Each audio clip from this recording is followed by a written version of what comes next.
Emilio Botín reúne dos caras del hombre, del banquero Botín, son dos caras a la vez, ¿no? Por un lado es el perfil clásico del banquero, el hombre próximo al poder, el hombre bien relacionado con el poder, el hombre que siempre intenta de alguna manera influir sobre las decisiones que el poder pueda adoptar y que le afecten, directa o indirectamente. En ese sentido, Botín era un banquero clásico, con pocas diferencias respecto a otros muchos que podríamos tener en la cabeza, que han ejercido o ejercen el negocio bancario como él, o que lo ejercieron en el pasado y que probablemente lo seguirán ejerciendo en el futuro. Por otro lado, justo es reconocer que Emilio Botín fue el hombre que empezó a romper el status quo bancario en España. Hacia mediados de los 80 fue el primero que puso en cuestión el funcionamiento del sistema, que era un sistema absolutamente repartido, en el que el mercado estaba ya acotado que le tocaba a cada banco, se basaba sobre todo en remunerar muy poco al inversor,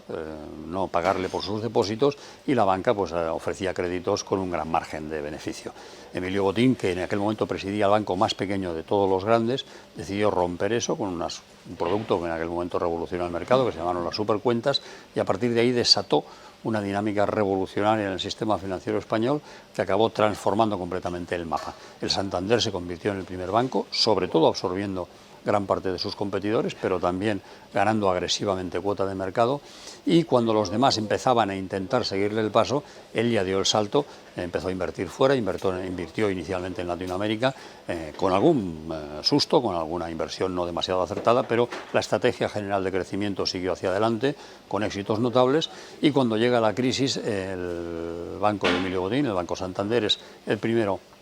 en España de lejos, y además consigue que los problemas en España no afecten gravemente a su situación, porque ha invertido en todo el mundo, está diversificado, participa en muchos negocios en Latinoamérica, y en plena crisis se permite acudir a la compra de bancos en el Reino Unido, en Alemania, en Polonia, con lo cual de alguna manera diluye el efecto sobre la entidad de la crisis y de la caída de beneficios en España. De esta manera, el balance que podríamos hacer de su presidencia pues es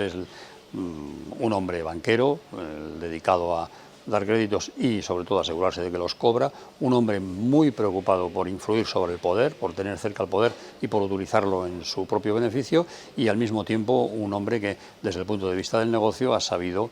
convertir su banco, del último de los grandes, en el primero destacadísimo de los grandes y en uno de los primeros del mundo. Si tuviéramos que señalar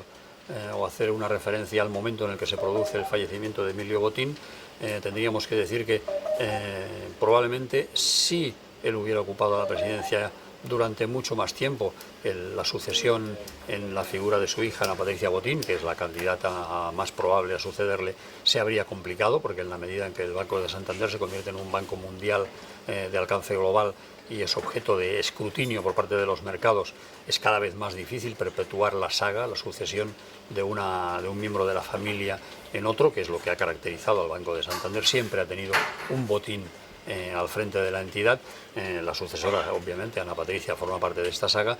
Como decía, cuanto más tiempo pasara